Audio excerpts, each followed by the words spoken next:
What's up, agents, and welcome back to another Division video where we're going to talk all about prototype gear. I have re-recorded this video many times because it's a pretty tough subject to talk about because the community has been extremely vocal about it over the weekend since the PTS has been live, and they absolutely should be, but that does also make it a tricky topic to talk about because people do get very angry and people do get very upset. So please do keep it civil down below in the comments. With all that said, don't forget to like, share, comment and subscribe, and let's get straight into it. So first of all, if you are wondering what I am talking about, I am talking about this shiny new gear that we can get in the PTS that is coming in year 8 season 1. You can see it says prototype on it, and it has augments on it that you can see just here, and it also has higher stat attributes. Now I've got a number of thoughts around this. I've got a number of thoughts around the actual process, the actual system and things like that. I am going to try and cram it all into this video. I have made a spreadsheet that I showed on my live stream last night of what my issues, thoughts and feedback actually are, and if I've got time at the end, I really do want to try and include some community thoughts as well. My Discord has been absolutely fantastic at putting their thoughts and what they think solutions could be in the Division 2 section. So if you want to be part of that conversation, please do hit the Discord link down below in the description and go and join in there. It's always great to see how all these thoughts and processes come together. All right, so to start this conversation off, I really think there are a few different things that we need to talk about. And the first thing I would talk about is the unknowns. There is a number of things we do not know as of yet, and that is more of a discussion that we would get in perhaps a dev live stream or something like that. We don't really know why this system is being introduced, apart from it's going to be a brand new veteran grind. That's kind of all of the information that they've given us. Obviously we know it's going to be because escalation is coming in, it's very, very difficult, and they need some kind of power creep in the game so that we can actually complete that as a game mode, which is separate. I'm going to do an escalation video completely separate, but we don't know why the power creep aside from that. We don't know if there's new content that is coming to the game that's going to be kind of leveled up, ready for it to assume that you've got prototype gear. Are we going to get new difficulty levels and things like that? We don't know. When that scaling comes in, we do not know. We don't really know the reason to why it's being excluded from the raids. We don't really know why it's being excluded from incursions. Them rewards from them game modes have been diluted into PvP. They've been diluted into seasonal events for a long time. So why protect them game modes from prototype gear? Why not let people just run wild in there and maybe give the opportunity to some lesser players to go in there who've not quite got the gear at the moment to be able to go and do that content, to be able to go and do it? We don't know. PvP is a bit more of an obvious stance. You feel like when PvP comes along, it's already got enough balancing issues as it is. So for them to normalize prototype gear in PvP, dark zone, conflict, all the rest of it, it makes absolutely perfect sense for now. We know that that's going to be a separate project that they're working on. PvP is getting a lot of revamps in the next year, we hope. That's certainly what they've announced. So that's something else to think about. But that's one thing that, although it is an unknown where prototype gear will go in PvP, for now, I think that's had a pretty good solution. And I think to that point, if they can do it in PvP, my biggest kind of thought process behind this is, well, why not just do it everywhere else? Because obviously when a player gets prototype gear, it's going to make maybe the master missions extremely easy. It's going to make the legendary missions extremely easy. It's going to make heroic probably a bit of a walk in the park, because let's face it, even at expertise 30 now, it is extremely easy. So that was obviously my initial concern when it comes to prototype gear and where it's being taken. Why not just keep it normalized everywhere else outside of escalation? Again, we don't know why, and we don't know what the thought process is behind that, but certainly that was my first initial worry. Maybe it's not just as easy as turning it on as it is in PvP. PvP already has its own filter. But we don't know. If they're able to do it in the incursion and the raid, why not the rest of the open world?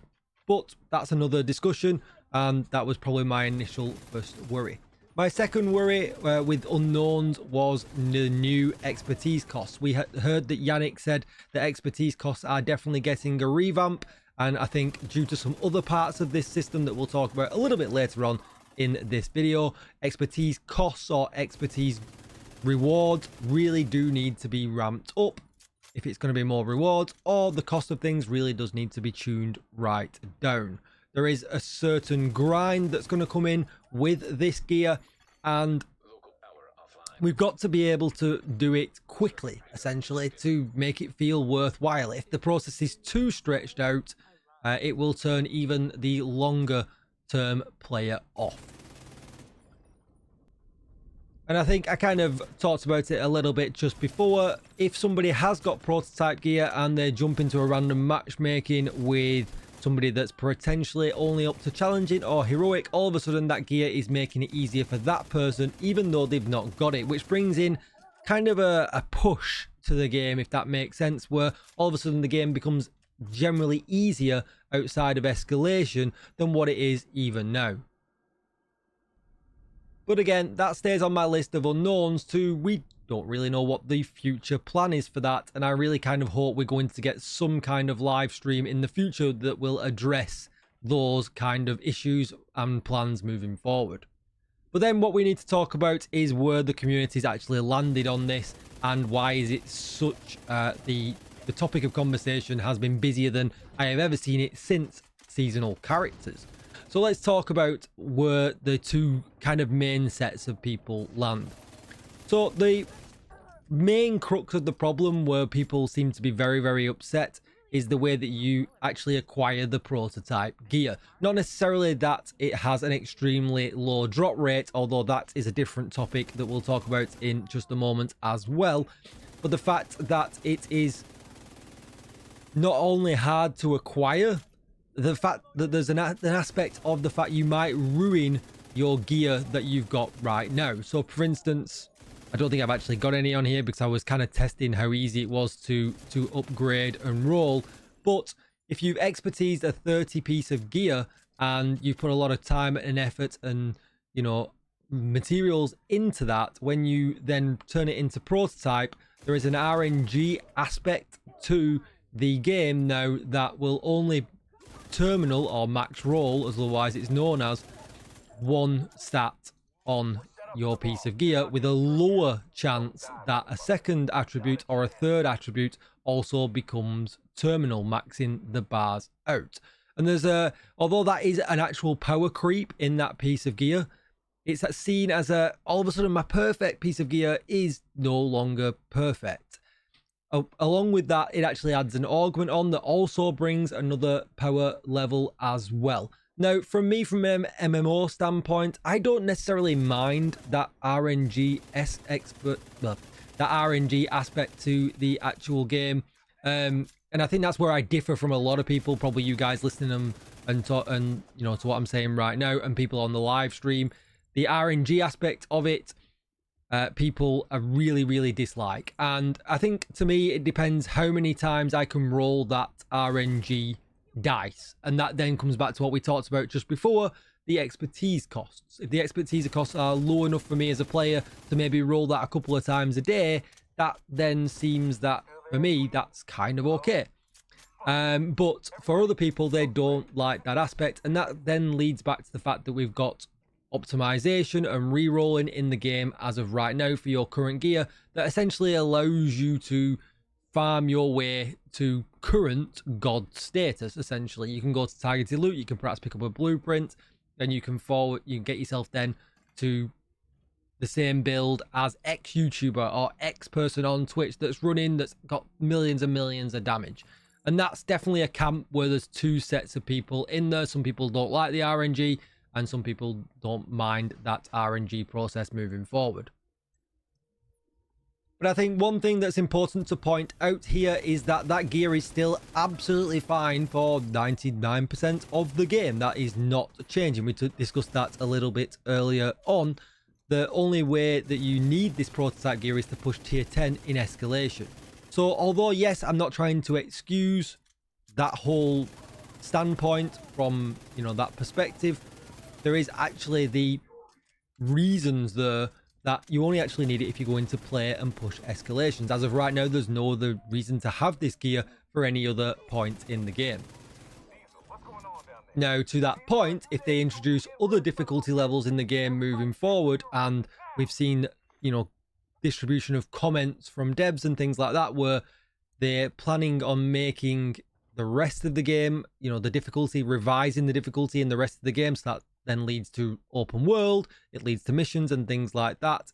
Maybe that's more of a conversation when that comes to the game, but as of right now, yep, it's firmly stamped where the only difficulty increase is escalation. But yeah, for me, I think the solution would be to normalize prototype gear everywhere else outside of escalation. But again, it's part of an unknown plan that we don't know about. Maybe that is the compromise that kind of happens before it goes live. I don't know, but that's certainly part of my feedback. The next thing I wanted to talk about is the raise in actual attributes. And if we're not going to normalize everywhere else, that does bring in some other issues. The fact that obviously with the biggest one we've talked about, it does make the rest of the game easier. Does it bring in toxicity across the actual player base? We've seen that already. A lot of comments over on Reddit. I've had comments on YouTube videos, and I've seen things in the Discord that, oh, you've not got prototype gear, I'm going to kick you. Well, that is essentially, I don't think it's a reason for any change here with prototype, and I'll tell you why. Because we see that in the game already right now. If you've not got 1000 SHD, I'm just going to kick them. I've actually had that happen to me. I've got a second account. I've joined Countdown, and I've been, you know, 300-400 SHD. I'm being instantly kicked. It happens all of the time, and essentially the devs can't do much about that. Players will kick other players if they're unhappy with what they see. Oh, you're not running a Strikers build, you're running a high-end Fenris build for your AR. Oh, shocker, I'm going to kick you. And there's probably nothing wrong with that high-end Fenris build that person just got kicked for, because they're playing heroic, and that build's actually fine for that. So that is something I don't think they can do anything about, and I think prototype is going to add to that problem. Yeah, it absolutely will. But people will be toxic, and that doesn't matter whether it's prototype, whether it's expertise level 30, whether it's SAHD score, whether they just don't like the way you are dressed with your vanity. You will get kicked, and unfortunately that's just not something that really can play an argument into the whole prototype gear chase. So let's talk about potentially this being a level 50 gear increase that is hidden away, is kind of in disguise, that Scooby-Doo moment that you get. Is this just really a level 50 under the hood? Well, yes and no, I guess. There isn't really a simple way of answering that. It certainly isn't in the fact that you're not going to have to log on when Year 8 Season 1 boots up and all of a sudden all of the gear in your stash or items is trash, because that's just not what it is. This isn't moving from level 30 to 40. This is certainly an upgrade path. Now, are you potentially going to be unhappy with the results at the end of that upgrade path? Yeah, maybe, but that piece is still as good as it was when you logged in today, and is certainly good enough for the rest of the content in the game still, maybe just not where you want it to be for escalation. So is this level 50 gear in disguise? No, probably not, because I think the aim is that they've wanted to be respectful of the gear that you've got already, and I think there would be an insane outrage in the community, way more than even seasonal characters, if they said, you know what, we're just going to bring in level 50 gear and there's no upgrade path. And I feel like that potentially would be an absolute disaster when it comes to prototype gear. And I think that leads on to the other major camp that we've got amongst the Division fan base, where, to be honest, I have sat in for a very long time, because it is just how the game has been. And that is having max absolutely everything. I have been part of that community for a long time. All of my gear is pretty much maxed out. It's all optimized. It's all rolled exactly how I would want it to be. I've got multiple pieces of gear, for instance, that are absolute unicorns, and unicorns do bring some issues with prototype, that is for sure. You know, I'm talking about your Habsburg guard pieces where you've got them rolled red because the core attribute comes as blue, which is a little bit awkward. You know, there is a lot of unicorn pieces in the game that unfortunately will be pretty hard to get right now, and if you don't get the prototype upgrade to that piece, then getting another one could be absolutely painstaking. Nobody's got 3, 4, 5 of these spur in their stash to be able to just re-roll and keep going at the prototype game. Now that leads us on to potentially a quality of life that I want to talk about. We'll talk about that in just a moment. But then that also leads on to the fact that we are able to essentially, and I heard this in Rogue Gold's video, complete the gear grind, because we can. You can absolutely complete the gear grind right now. We've got selectable targeted loot in game modes. We can literally complete the gear grind, and now that's going to be a very, very different thing, as completing the gear grind with prototype would potentially take you thousands and thousands and thousands and thousands and thousands of hours. It's certainly going to take you a long time to just even do one loadout. So it's very, very different, and I think we need to think about the history of the game a little bit here, and it doesn't excuse the fact that there certainly is some quality of life that I feel like prototype should be getting. But what we need to look at is the history of the game, and the history of the game is, well, all these quality of life features that we've got right now that allow us to push all of our gear to max came in when they were going to end support for the game, just like they did in Division 1. You can roll your gear to max in Division 1 just by using materials, and when that game came to an end, that is exactly what they introduced. Yeah, they're not turning the game off, but there's no new content, there's no new support in that way coming to the game.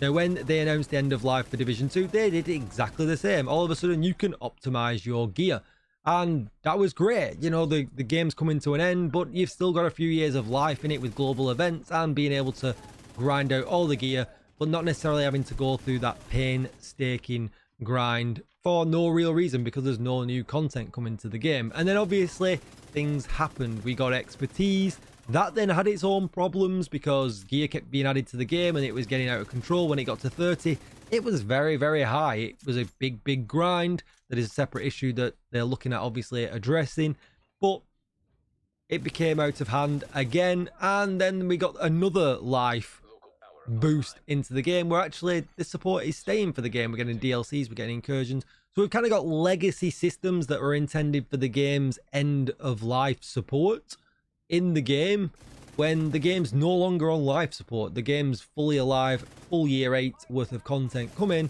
and even potentially a year 9 and 10, because let's face it, we're probably not going to see Division 3 for a few more years. So that inherently brings problems, because even players that are newer to the game, that's the only systems they've ever seen. So not only have you got people who played from the very beginning of the Division 2's life, you've got people who have only ever seen those systems, and you're bringing in a new system that is very, very different, a bit more akin to Division 2 Year 1. So that is definitely a bit of a camp that people are in, and I'll talk about what I think quality of life for that could be in just a moment. So that kind of leads us in a very two-camp kind of spot. And I really don't know how they could do an in-between version of this to please both of these camps. I really don't. I'm only coming up with what I think they could do to improve the system they've brought upon us today in the PTS to kind of make that middle ground happen. But if you've got a better suggestion, please do leave it down below in the comments. So we've talked about the list of potentially unknowns moving forward, but it certainly feels like the new endgame loop is basically craft or loot a piece of gear that you need from targeted loot, upgrade it to expertise level 30 and fully optimize it, then convert it into prototype and see if you get what you want. And that certainly feels like that is the new endgame loop, because you can't target the gear in any way. It's completely random. So saying that I want a Fenris chest with anything, obliterate on, you can't really go out and farm that. If you tried to go out and farm that from these drops, you would be there forever and a day. Now, that's not saying that you might not get something that you want in farming prototype drops, but I think it's a pretty sure thing that you're not going to. Essentially, you might get very lucky with some of the pieces that don't have a lot of attribute rolls on, and you might be like, do you know what, that's all right, like a named piece of foxes, for instance, or contractors, because the yellow attributes always seem to roll higher. When you craft, they do anyway. When they drop in the real world, we don't know. They just seem to have the chance to drop very, very high stats. There's no terminal rolls in outside loot, but it could essentially be better because it could have extra weapon damage, it could have extra damage to armor or damage to target out of cover, and it could have crit damage on. Still very unlikely, but there's a very small chance. But that seems to be the new loop. Go out, play escalation, get some prototype cores, and then come back and play the craft expertise and then prototype lottery. So that brings me to we've talked about concerns, so let's talk about what actually are the full list of concerns that I have from talking in this video, and how I would actually potentially ease these concerns and add a bit of quality of life where I think that we're lacking at the moment. The first one is deconstructing. I'm going to talk about, I feel like if you deconstruct a piece that you've crafted and you put a lot of materials in it, especially with expertise, you should get more refunded than a prototype core. Feels a little bit harsh to only get a prototype core back. And on the bottom of all of our loot, there is a source section that you have. Maybe they're able to use that, because if it says looted, maybe only give me one prototype core back. If it says crafted, maybe give me 10-20% of the materials back that I use to get that piece to prototype. That is certainly one piece of quality of life I really would like to see. Then we need to talk about skill gear. Skill gear is definitely problematic because obviously they couldn't duplicate the skill core on every piece of gear. If they did do that, skill gear and hybrid builds could become extremely powerful, and I think that potentially could cause balancing issues even more so when it comes to prototype gear. But then at the moment as well, when you convert a piece of skill gear, it does seem to be that it could actually terminal the skill core, meaning you get no other upgrade apart from the augment on the piece. And I think that really needs to be addressed. It should never be looking, if there's a skill piece, skill core on the piece, it should be one of the minor attributes that it looks to terminal 100%, and then the lower percentages afterwards should be applied to any other attributes on the gear. That then does inherently bring in some other problems when we talked about unicorns and things before. Well, what if you've got a striker's piece that you have rolled to a skill tier? Well, essentially then at that point, you're kind of guaranteeing the terminal on the lower attribute. Could that lead to some unfair disadvantages? I'm not so sure. I've not thought of any combinations right now, but essentially you are gaming the system a little bit. Let me know if you can think of any down below in the comments.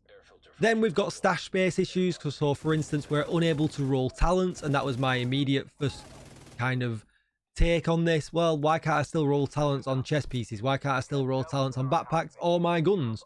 What real effect does that have on a prototype piece? I don't really want to have 5 of the same gun prototyped for different versions, different issues that I have in the game. So for instance, I am in a team and I need a status effect gun. Well, I've got to have a sadist gun. Well, I don't easily have that available, and then all of a sudden it inflates my stash a little bit. So that was one of my main concerns there.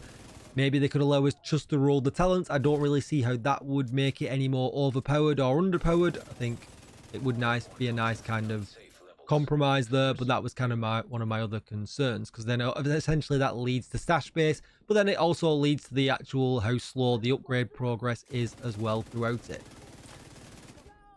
Then we need to talk about guns that have limited availability and gear that potentially has limited availability. Turmoils don't work in the upgrade path right now for whatever reason, but let's just talk about everybody's favorite AR, the Lexington, or maybe the shotgun, the Stat Broker. These are limited guns and you can't craft them, you can't get them in any other way apart from seasonal events, and it keeps them away from the system a little bit. If you get unlucky with the rolls that you want, you can't just go back in and re-roll them again. Does that mean we need some kind of re-roll system to re-roll your prototype gear again completely? Maybe we do, at a cost that could get more and more expensive, just like the augment system, or not. I don't know, but it certainly does seem a little bit wonky just like it does for skill gear when it comes to the pieces that have limited availability.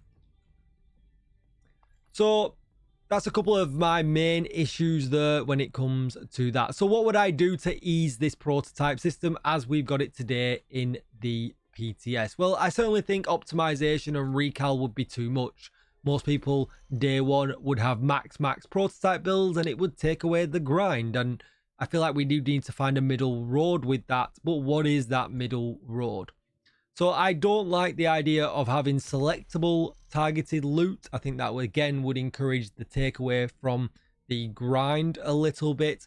But having the open world targeted loot, I think would be a nice compromise. Because if you're an early days player, back when we talk about year one, when it comes to gear, everybody was in the DZ looking for that named Fenris chest when Fenris landed in the DZ. Those days were absolutely hype. My Discord would go wild. Everyone would be like, Tickle, get on Twitch. It's time to stream. Grouping up. We're getting in the DZ. And we are farming named Fenris chests. Let's go. And I certainly think that might bring a bit more hype to the current escalation system as well. Because as of right now, because there's no targeted loot whatsoever, if it's Lincoln Memorial Day, well, you're not farming any other mission apart from Lincoln Memorial on that list, especially if something else like Tidal Basin's on there or something like that that's going to take a long time. DARPA and, you know, all them kind of missions. Well, if Lincoln Memorial's on the list, you're just going to target farm Lincoln Memorial because there's no other reason not to. So that's also a bit of quality life that I feel like they could probably bring to the system as of right now, probably fairly quickly. And then we've got other things that we need to talk about. Well, are they eventually going to bring optimization and re-rolling and craftable versions of prototype gear to the game? Probably, yes. But I don't expect that they will bring them till essentially what would be the end of the live service for the game again, where we've already had them systems for the older gear in the game. They're probably going to bring them in later down the line. Well, yeah, they'll probably do that again, but as of right now, that would kind of break this new grind to the game that they want to bring in. Now, the drop rates in the escalation game mode at the moment seem quite harsh, as a fact that when we've kind of tested this out and then looking at other community feedback, you seem to be getting maybe one every hour. And that's if you're farming on the higher tiers 6, 7, 8, 9, and 10. So that does seem pretty harsh, and I do feel like they could ease that, especially because of the augment cost when it comes to re-rolling. Because my biggest issue here with how low them drop rates are is that if you manage to get your double terminal piece of gear, so for instance, as you can see here, this is only single terminal, but potentially I think I've got a striker's mask or a striker's chest piece that went double terminal where I had full weapon damage and full critical hit chance. I then want to roll the augment on that. Well, when you get into 50 cores to re-roll the augment on that, because of course you don't want to ever trash that piece. You've completed striker's chest at that point. You don't want to ever trash that piece because of how rare it actually is. I think then the augment cost needs to be lower than what it is, because essentially you're being punished for getting a really good roll, which seems pretty harsh. And that leads us on to high-end gear a little bit, and I feel like maybe there's some improvement there that can be done. So gear sets are already probably potentially classed as the most powerful gear in the game when it comes to the gear sets versus high-ends debate. Well, high-ends actually seem like they're at a bit more of a disadvantage at the moment, because it seems to be that one roll is guaranteed to go terminal, there's a lower chance for the next roll, and then there's a lower chance for the one below after that. In the PTS, I have not been able to roll a high end to triple terminal, no matter, and obviously we've got unlimited materials, so that tells you how hard that process is. So the fact that gear sets only have 2 attributes, I feel like there definitely needs to be a little bit more balance there. Maybe the ease of terminal on high ends needs to be addressed, and it needs to be different than the percentages that it is for gear sets. We don't know what them percentages actually are, but it certainly feels like high ends are being punished a little bit in that respect. But it certainly moves the game away from completionist status to this new unbeatable status. And I think it's a really good way that Raw Gold was describing it in his video. And a lot of people do not necessarily like that because they've come to the game when we've only had beatable status in the game. You can literally beat the gear grind. Apart from maybe 13% PFEs, that seems to be the rarest thing in the game. And again, the same questions have been applied to that before in the past when you think about it, and people have said, well, why can't we optimize mods? Well, if you do, all of a sudden day one, the mod grind is absolutely over. And I don't really see a solution or a middle ground for that either. Even now, 7 years in, I don't really see how a better way of making 13% PFEs is an easier way than what we've got now that's just not going to ruin the grind. So it's a very, very hard topic, and I think a lot of people will struggle to get their head around the fact that all of a sudden you can't complete the gear game. You've really got to, you know, put that effort into grind even one build. Will they make changes to it easier down the line? Maybe, but like I've said, I do think there's quite a lot of quality of life they could bring in here, but I'm not necessarily against it, and I'm fully prepared to be roasted down below in the comments when you listen to this video. But obviously I am in the same camp where I do think that there are a number of changes they could make to make this system better. If we have to have this system, well, what can we do to make this system a better system? And I think that's really where we need to be focusing our attention, because I really don't think that it's going to happen that this is going to be taken away like seasonal characters was. If this system is coming in, then let's help make it a better system, a fairer system, so that it kind of meets everybody in that middle ground. So I think I've pretty much covered everything that I'm concerned about. I think I've pretty much covered all of the topics that I've seen that my Discord is concerned about when it comes to unicorn gear, when it comes to the RNG aspects, when it comes to the cost, when it comes to expertise cost. There's certainly a lot of things in the that people are worried about, but all we can do is put videos like this forward. I put all this feedback forward already when it comes to the PTS. You know, I wrote, I think it was around 8 pages of feedback concerning this kind of stuff and how I think that you know, how it would work in my real world. But obviously my real world is not the same as your real world, and I think it's valuable that you get your points over, you give your feedback to the devs in a, you know, a written and constructive form so that they'll listen to you. And I think hopefully we can kind of meet in a middle and find a really good place to where prototype gear fits into the game and everybody is happy.